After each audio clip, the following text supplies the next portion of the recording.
प्रधानमंत्री मोदी के दौरे से पहले बड़ी आतंकी साजिश नाकाम। सुरक्षा बलों की फायरिंग में 2 आतंकी ढेर, एनकाउंटर में 1 जवान शहीद।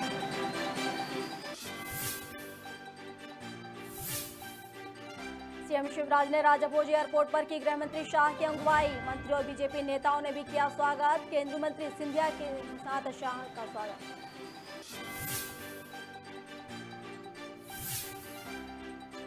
जेपीटी के मंच से केंद्रीय गृह मंत्री शाह का बड़ा ऐलान। भोपाल में बनाई जाएगी फॉरेंसिक साइंस यूनिवर्सिटी। तर्कपूर्ण पुलिसिंग के लिए टेक्नोलॉजी जरूरी। छत्तीसगढ़ के रायपुर में बड़ी सड़क दुर्घटना। कार में जिंदा जलने से एक ही परिवार के 5 लोगों की मौत। सीएम भूपेश बघेल ने हादसे पर जताया शोक।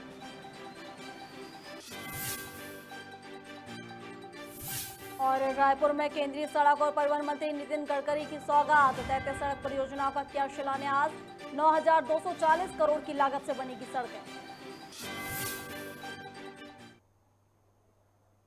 नमस्कार, खबर भारत देख रहे हैं आप। मैं हूं आपके साथ प्रियंका। चलिए अब खबरें देखते हैं विस्तार से। प्रधानमंत्री नरेंद्र मोदी के दौरे से पहले जम्मू के सुरक्षा बलों ने बड़ी आतंकी साजिश को नाकाम कर दिया है। सुरक्षा बलों ने सुंजवा और चड्ढा आर्मी कैंप के पास आतंकियों की फायरिंग का मुठभेड़ जवाब दिया है और एनकाउंटर में 2 आतंकियों को ढेर कर दिया है। वहीं इस एनकाउंटर में सीआईएसएफ के एएसआई एसपी पटेल शहीद हो गए हैं, जबकि 5 जवान घायल बताए जा रहे हैं।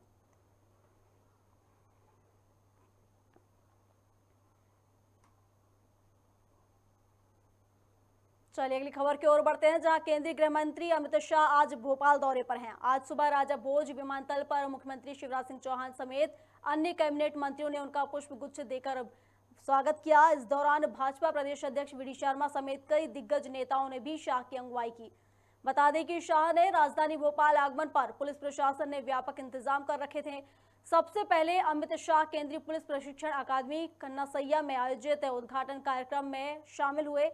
इसके बाद मुख्य कार्यक्रम जम्बूरी मैदान पर आयोजित वन समितियों के सम्मेलन में शिरकत करेंगे, जहां शाह तेंदुपत्ता संग्राहकों को बोनस की राशि वितरित करेंगे।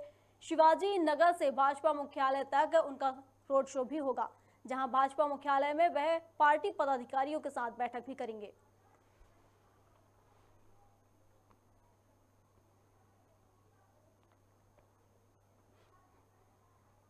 केंद्रीय सड़क और परिवहन मंत्री नितिन गडकरी ने रायपुर का दौरा किया। इस दौरान उन्होंने 1017 किलोमीटर की 33 सड़क परियोजनाओं के लिए शिलान्यास किया। यह सड़कें 9,240 करोड़ रुपए की लागत से बनाई जाएंगी, जिसमें भारतमाला प्रोजेक्ट और अन्य राज्यों के छत्तीसगढ़ को जोड़ने के लिए बनी महत्वपूर्ण परियोजनाएं सम्मिलित हैं। परिवहन मंत्री ने कहा कि यदि राज्य सरकार जमीन और फॉरेस्ट क्लियरेंस के मामले जल्द ही निपटा लेगी तो 2024 तक प्रदेश में 1 लाख करोड़ की सड़कें बनवा दी जाएंगी। गडकरी ने पेट्रोल डीजल के विकल्प के तौर पर एथेनॉल को भविष्य में ईंधन के रूप में बढ़ावा देने की भी बात कही।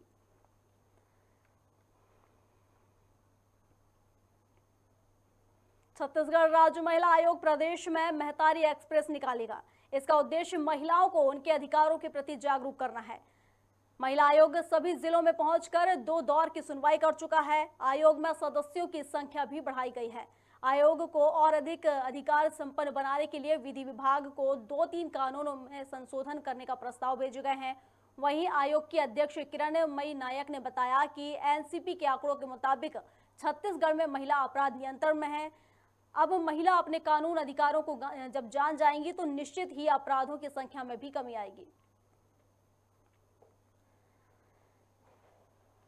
जो प्रमुख मामले जो आपके संज्ञान में लाना जरूरी है वो ये है कि एक आवेदिका लगभग 12 वर्ष से अपने पिता को निर्दोष साबित करने के लिए लगातार संघर्ष कर रही है और उसे दस्तावेज नहीं दिए जा रहे थे विभाग के द्वारा। सूचना के अधिकार के तहत भी उसे दस्तावेज नहीं मिले। इस मुद्दे पर आज क्लैरिफिकेशन हो पाया कि जिन लोगों के खिलाफ वो मामला कर रही थी उनके पास एक लिमिटेड दस्तावेज थे नगरीय प्रशासन के अधिकारियों के पास। मूलतः दस्तावेज सीएमओ नगर पंचायत बोदरी के पास है, जिसके बेस पर उसके पिता को बर्खास्त किया गया है। Cash book, cheque book, register, और वही उसे अब तक नहीं मिला और उसके पिता पैरालिसिस और बीमारियों के कारण जमानत पर हैं और अभी बिस्तर पर हैं। इस मुद्दे पर आवेदिका को समझाइश दिया गया कि वह स्पष्ट आवेदन लेकर आयोग में उपस्थित हो, क्योंकि इसमें सीएमओ नगर पंचायत बोदरी जहां का यह मामला है, वहां से यदि उसे दस्तावेज नहीं मिल पा रहे हैं तो वही व्यक्ति जिम्मेदार है, और जब तक वह आवेदिका इसकी विस्तृत शिकायत नहीं करेगी तब तक उसके ऊपर कार्रवाई नहीं की जा सकती। तो आवेदिका को रायपुर आयोग कार्यालय में बुलाया गया है आवेदन लेकर, और उसके बाद सीएमओ नगर पंचायत बोदरी को आयोग में तलब किया जाएगा, उससे दस्तावेज दिलाए जाएंगे, अन्यथा उसके खिलाफ कार्रवाई की जाएगी। आज आयोग के समक्ष एक मामला यहाँ के सीवी रमन यूनिवर्सिटी के कुलसचिव के खिलाफ भी था, जिसमें जांच के दौरान पता चला। चलिए अगली खबर की ओर बढ़ते हैं, जहां खातेगांव के कड़ा में पटवारी पर हमला करने वाली महिला अपराधियों के मकानों पर प्रशासन ने बुलडोजर चलाया है और दोनों आरोपियों को जेल भेज दिया है। माफ कीजिएगा, दोनों आरोपियों को जेल भेज दिया है। वहीं तहसीलदार आर के गुहा के मुताबिक सड़क निर्माण के दौरान संदलपुर पर रहने वाले अतिक्रमणकारियों को मुआवजा दिया जा चुका है। ब्रिज का काम प्रभावित न हो इसलिए अतिक्रमण हटाया गया है। अतिक्रमणकारियों के खिलाफ किसी प्रकार के बदले की भावना से कोई कार्रवाई नहीं की गई है और न ही इसको पटवारी के साथ मारपीट से जोड़ा जाएगा। यह बात सही है कि आरोपी महिला पर भी, उनके घर पर भी अतिक्रमण ने बुलडोजर चलाया है। यहाँ अपना नेशनल हाईवे के जो रोड हाईवे नेशनल हाईवे है, उसके ऊपर तो इन लोगों को पैसे दिए जा चुके हैं उन हटाने हमने, और अभी 52 फीट रहते हैं, परंतु जो है यहाँ जो रहवासी उन्होंने रोका गया, समय मांगा है। यही साहब ने भी हमें दिया है कि 1 दिन का समय देकर इनको कार्रवाई की जाए, और 7 तक राशि बंद है। इनको एक पूर्व भी इनको इनकी दी जाती है, और इनको नोटिस देने के बाद भी नोटिस देने से इनकार किया। कितने और जो अभी महिलाएं को रोक रही हैं उनके नाम से कुछ पैसा भी नहीं है, न वो यहाँ की हकदार है। इतना पैसा किसको दिया ये मेरे पटवारी साहब आपको बताएंगे। में जो है 31 मार्च 2021 को मच्छी भाई विवाह चंद्रशेखर भाई चित्तौड़िया दोई के खाते में हमने पैसे डाला है 9,23,508, और एक इन्हीं के यहाँ के है गंगा सिंह पिता चंदर सिंह जो केसर भाई के यहाँ से है, इनके इसमें हमने अमाउंट है 9,23,507। इस प्रकार टोटल 19 लाख के अमाउंट इनके इसमें 31 मार्च 2021 जा चुका है, जिसमें आज हम मौके पर पूर्व में भी इनको सूचना दी जा चुकी है, इनके द्वारा इसको एक्सेप्ट नहीं किया गया है। और इसके बाद हाल के अंतराल में कोरिया जिले को बड़ी सफलता मिली है। पुलिस ने नवजात कलेक्टर कार्यालय के नजरात शाखा में 21 फर्जी चेक में 1 करोड़ रुपए निकालने के मामले में खुलासा किया है। कोरिया पुलिस अधीक्षक ने बताया कि कलेक्टर की तत्परता से 29 लाख पहले ही रिकवर किए जा चुके थे। मामले के अंतर्राज्यीय आरोपियों समेत 4 को गिरफ्तार कर लिया है। फिलहाल 2 आरोपी अभी फरार हैं।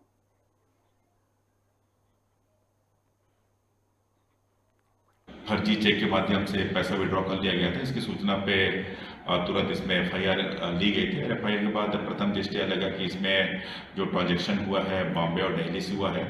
इस पर से हमने तुरंत 3 टीम तैयार की, और चौथा टीम में हमारी साइबर की टीम थी। तीनों टीम का नेतृत्व थाना प्रभारी बैकुंठपुर, थाना प्रभारी चर्चा और पटना और मनेंद्रगढ़ के थाना प्रभारी थे। इनके 3 टीम बनाए थे। एक टीम को हमने पटना रवाना किया था, एक टीम को दिल्ली रवाना किया था, एक टीम को नरीमन पॉइंट बॉम्बे रवाना किया गया था, और ये तीनों टीम हम लोग लगातार मॉनिटरिंग में थे। और साइबर टीम जो भी जैसे जैसे चीज़ें सामने आ रही थी उसमें यहाँ से बैठ के हमारी साइबर टीम सारी क्रियाओं को अंजाम दे रही थी। इसी पर से जो मेन खाता धारक है उसकी हमको पता चला बॉम्बे से, उनको हमने पहले राउंड अप किया। राउंड अप करने के बाद उनसे पूछताछ की गई। पूछताछ के बाद में बात सामने आई कि इसमें जो मेन एक्विजिशन है, इन लोगों ने पटना से सारे पैसे विड्रॉ किए हैं। इनका सिर्फ पासबुक और पासबुक का सहारा लिया गया था, फर्जी कंपनी का सहारा लिया गया था। और इसमें अभी फिलहाल 2 लोगों की हम लोगों ने विधिवत गिरफ्तारी की गई है, और प्रारंभिक पूछताछ में इन लोगों ने अपना जुर्म स्वीकार किया है। और इनके पास से कई ATM कार्ड और फर्जी चेक भी बरामद हुआ है। साथ ही इनसे जो पैसा मिला तो उसमें इन लोगों ने 2.5 लाख की एक बाइक खरीदी है, उसको भी हमने जब्ती किया है। दो अभी पुलिस। भोपाल के संत हिरदाराम नगर में senior DCM Priyanka Dixit railway station निरीक्षण करने पहुंची। इस दौरान रेलवे स्टेशन के वरिष्ठ अधिकारी भी मौजूद रहे। वहीं निरीक्षण के दौरान दिखी खामियों को दूर करने के लिए वरिष्ठ अधिकारियों को निर्देश दिए। साथ ही तेज गर्मी के कारण यात्रियों को परेशानी ना हो इसके लिए वाटर कूलर की संख्या बढ़ाने के भी निर्देश दिए हैं। वैसे ही समझ के आई हूँ, मेरा स्टेशन है, मेरे डिवीज़न का है, तो विज़िट हम करते ही रहते हैं। इस बार बता के किया है, वैसे भी सरप्राइज विजिट्स होती रहती है। उद्देश्य, अब अगर हम उद्देश्य पर ही आना चाहते हैं तो हमेशा जो है रेलवे का उद्देश्य होता है कि हम और इम्प्रूवमेंट करें। जो हमारी एग्जिस्टिंग फैसिलिटीज़ हैं पैसेंजर्स के लिए, जनता के लिए, उसमें हमेशा निरंतर इम्प्रूवमेंट होता रहे। दूसरा एक ये था कि हम यहाँ पे सभी जो हमारे एसोसिएशन के लोग हैं उनसे हमारी एक चर्चा भी हो जाए और सबके जो सुझाव हैं उनके लिए हम रेलवे मतलब बिल्कुल ओपन है। तो जितने भी सुझाव मिले हैं उस पर आगे और कार्य कैसे किया जा सकता है और बेनिफिट कैसे हो सकता है, उद्देश्य यही रहेगा मेरा। पूरी जो टीम है मंडल की, डीआरएम साहब भी बहुत ही ज़्यादा कीन हैं कि हम पैसेंजर एमिनिटीज़ और जितनी भी अर्निंग है, मतलब अगर यहाँ से हमें कुछ अर्निंग पोटेंशियल है तो हम उसको भी एकदम वेलकम स्टेप है। तो जो भी एसोसिएशन के लोग, सभी लोग जो यहाँ से हमारे साथ जुड़े हैं और आए हैं, तो इन लोगों ने जो सुझाव दिए हैं उसके लिए हम ऑफिस में बैठ के पूरी चर्चा करेंगे। और जो भी पंजाब में मिली जीत के बाद आम आदमी पार्टी की सक्रियता अब छत्तीसगढ़ में भी बढ़ गई है। पार्टी प्रदेश में संगठन की मजबूती को लेकर काम कर रही है, जिसको लेकर दिल्ली सरकार के सिंचाई मंत्री गोपाल राय लगातार छत्तीसगढ़ में दौरा कर रहे हैं। जहां राय ने कहा कि पंजाब में कांग्रेस और बीजेपी ने आम आदमी पार्टी को हल्के में लिया था, लेकिन वो गलत थे और अब छत्तीसगढ़ में भी आम आदमी पार्टी को मजबूत कर सरकार बनाई जाएगी।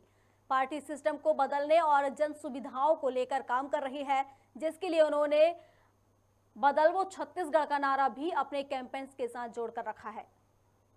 हर गांव में, हर मोहल्ले में अच्छे स्कूल चाहिए जिससे सबके बच्चे अच्छी पढ़ाई कर सकें, उनको रोजगार मिल सके, उनके आगे बढ़ने का रास्ता मिल सके।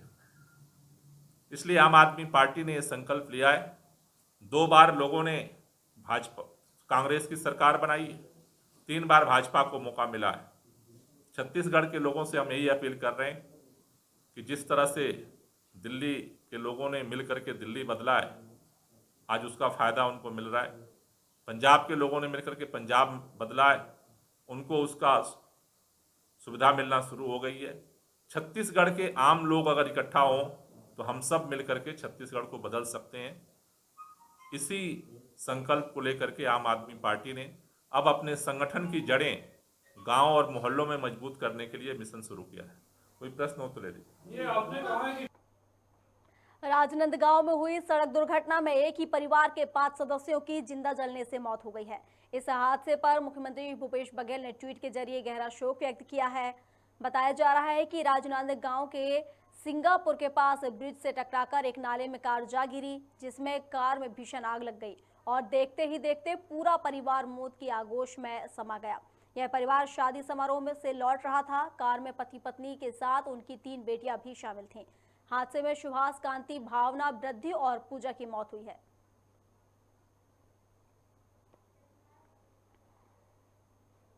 सीतापुर के चलता के पास में रात करीब 1 बजे अज्ञात वाहन से बाइक की टक्कर हो गई। इस हादसे में बेटी की मौके पर ही मौत हो गई, जबकि पिता की हालत गंभीर बनी हुई है। बताया जा रहा है कि दोनों शादी से घर लौट रहे थे, इसी दौरान हादसे का शिकार हो गए। मृतक 26 वर्षीय अमोल तिर्की है। वहीं 52 वर्षीय पिता संत द्वार तिर्की का सीतापुर शासकीय चिकित्सालय में इलाज जारी है।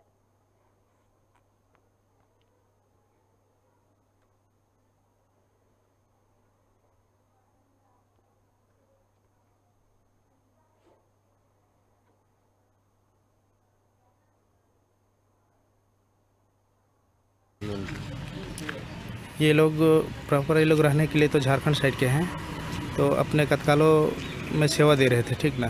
तो ये लोग गए थे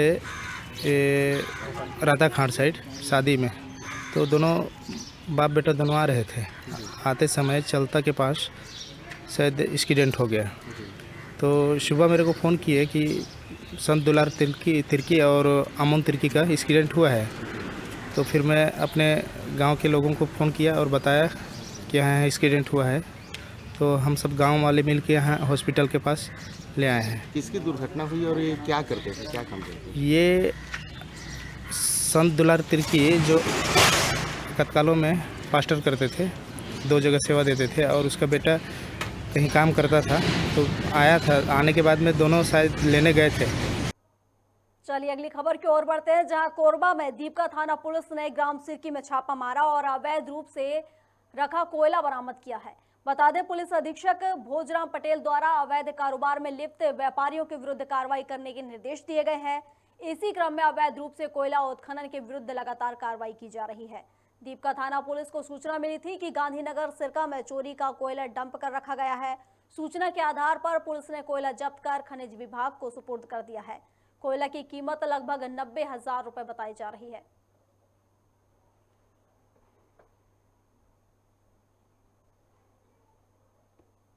सूरजपुर पुलिस ने सामूहिक दुष्कर्म मामले में 2 आरोपियों को गिरफ्तार किया है। फिलहाल एक आरोपी अभी फरार है। पुलिस के मुताबिक 13 अप्रैल को सलका गांव की एक किशोरी के साथ नशे में 3 आरोपियों ने सामूहिक दुष्कर्म किया था। पीड़िता को स्थानीय लोगों ने परिजनों तक पहुंचा दिया है। वहीं परिजनों की शिकायत के बाद मामले में आगे कार्रवाई की जा रही है।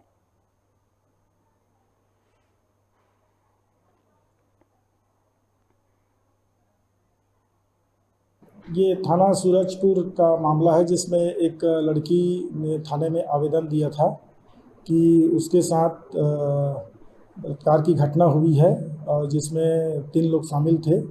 इसमें थाना सूरजपुर में 376 DIPC का अपराध पंजीबद्ध किया गया है और 2 आरोपियों को गिरफ्तार कर लिया गया है। अन्य आरोपी की पता तलाश जारी है। ये घटना 13 अप्रैल की घटना थी और जिसमें कल जब पीड़िता ने आवेदन दिया है, उसमें थाना सूरजपुर में 376 DIPC का अपराध पंजीबद्ध किया गया है। पानसेमल कृषि उपज मंडी में स्वास्थ्य मेले का आयोजन हुआ। स्वास्थ्य मेले में मुख्य रूप से आयुष विभाग समेत सभी रोगों के लिए निःशुल्क दवाई वितरित की गई और दांतों की जांच से सफेद दाग, मनोरोगी और अंधत्व निवारण के लिए भी काउंटर बनाए गए। वहीं मेले में 2000 से ज्यादा नागरिकों ने स्वास्थ्य का परीक्षण करवाया। कलेक्टर वर्मा ने कहा कि स्वास्थ्य मेला यूनिक है और हजारों की संख्या में पंजीयन हुआ है। इसके साथ ही उन्होंने कहा कि शासन की ओर से जो योजना है वो सभी के लिए बहुत ही लाभदायक है। स्वास्थ्य मेले में सांसद गजेंद्र सिंह पटेल भी शामिल हुए। वहीं उन्होंने कहा कि भारत सरकार और राज्य सरकार निरंतर उत्तम स्वास्थ्य सेवाओं के लिए प्रयासरत है। पानसेमल में खंड स्तरीय स्वास्थ्य मेले का आयोजन हुआ और यहाँ पर आयोजन में हजारों लोग शामिल हुए। इसमें लगभग 2000 लोगों का स्वास्थ्य का पंजीयन हुआ है। हमारे पूरे ज़िले की स्वास्थ्य विभाग की टीम के साथ साथ में प्रशासनिक टीम, पंचायत की टीम, नगर निकाय की टीम पूरी यहाँ पर शामिल हुई है। आज सिविल सेवा दिवस भी है। मेरी ओर से सभी हमारे जो शासकीय सेवक हैं उनको सिविल सेवा दिवस की बहुत बहुत बधाई। और इस स्वास्थ्य मेला बहुत यूनिक है। इसमें सभी तरह के स्पेशल डॉक्टर हैं। यहाँ पर लोगों के दिव्यांग कार्ड भी बन रहे हैं। यहाँ पर लोगों का आधार वगैरह पंजीयन वगैरह हो रहा है, नया आधार बन रहा है, संशोधन भी हो रहा है, समग्र आईडी में भी संशोधन हो रहा है और उसके साथ साथ में किसी का आयुष्मान कार्ड बन रहा है वो भी बन रहा है।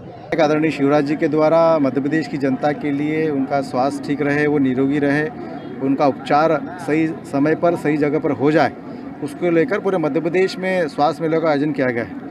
और उसी के तहत मेरे बड़वानी जिले के पानसेमल ब्लॉक का ये शिविर था। मेरे साथ यहाँ के पूर्व विधायक आदरणीय दीवान सिंह जी, हमारे कन्हैया जी, आदरणीय श्याम जी, आदरणीय लोकेश जी, आदरणीय अनूप जी, ऐसे पार्टी के सभी प्रमुखगण यहाँ पर उपस्थित हैं और आम जनता का भी समावेश यहाँ पर हजारों की संख्या में है। निश्चित तौर पर एक ऐसी सफलता जिसके बारे में कहा जा सकता है कि सरकार ये सोच रही है कि लोगों का स्वास्थ्य ठीक रहे, क्योंकि जिस प्रकार से कोरोना कालखंड निकला और जिस प्रकार से कोरोना कालखंड में ध्यान में आया कि लोगों का स्वास्थ्य कितना अच्छा रहना चाहिए, उसको ठीक करने के लिए क्या क्या प्रयास होना चाहिए, उसके लिए देश के प्रधानमंत्री जी ने मध्य प्रदेश के मुख्यमंत्री बहुत प्रयास किए और उसी को लेकर छोटी छोटी बीमारियां हो, सर दर्द हो, बुखार हो, ऐसे कई प्रत्येक विकासखंड में स्वास्थ्य मेले का आयोजन किया जाना था। बड़वानी ज़िले का आज विकासखंड पानसेमल में तीसरा मेला है। इस मेले के अंदर हमने अभी तक 1923 लोगों का पंजीयन किया है और जिन लोगों का पंजीयन किया है इस स्वास्थ्य मेले में उनकी स्वास्थ्य आईडी बनाने की व्यवस्था की गई थी।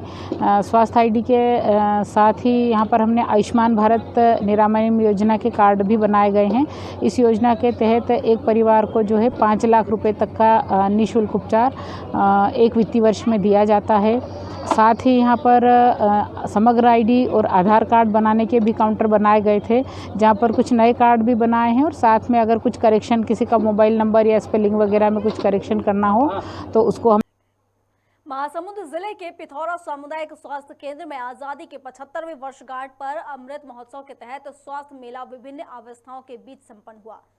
मेले का शुभारंभ मुख्य अतिथि बसना विधायक एवं वन विकास निगम के अध्यक्ष देवेंद्र बहादुर सिंह ने महात्मा गांधी के छायाचित्र पर माल्यार्पण कर किया। विधायक देवेंद्र बहादुर सिंह ने विभिन्न विभाग के आलाधिकारी को शिविर का ठीक से प्रचार प्रसार न होने की बात कही। साथ ही क्षेत्र के अधिक से अधिक लोगों को स्वास्थ्य जांच कर स्वास्थ्य लाभ दिलाने के लिए दोबारा शिविर लगाने के निर्देश दिए। आज़ादी के 75वें वर्षगांठ पर स्वास्थ्य मेला का आयोजन करते हैं। इसमें आयुष्मान कार्ड मेन इसमें फोकस किया गया था।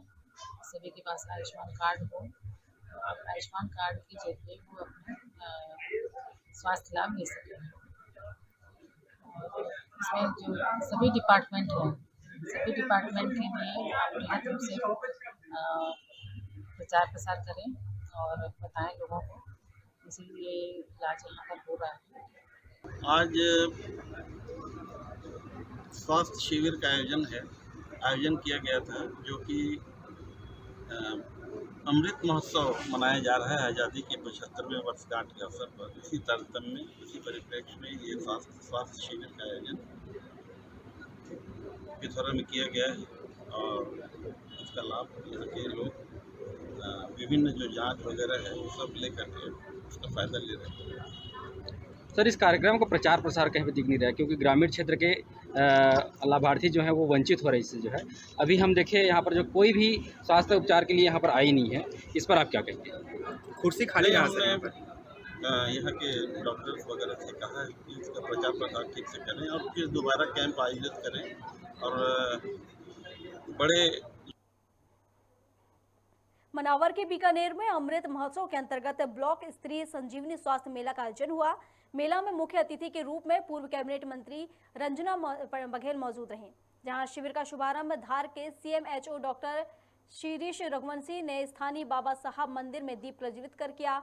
वहीं मेला में विभिन्न प्रकार की बीमारियों से संबंधित स्टॉल लगाए गए। इस दौरान मुख्य अतिथि बघेल ने संबोधन में कहा कि स्वास्थ्य के मामले में सरकार अनेक योजनाएं चला रही है, जिसका लाभ असहाय और जरूरतमंद लोगों को मिल रहा है।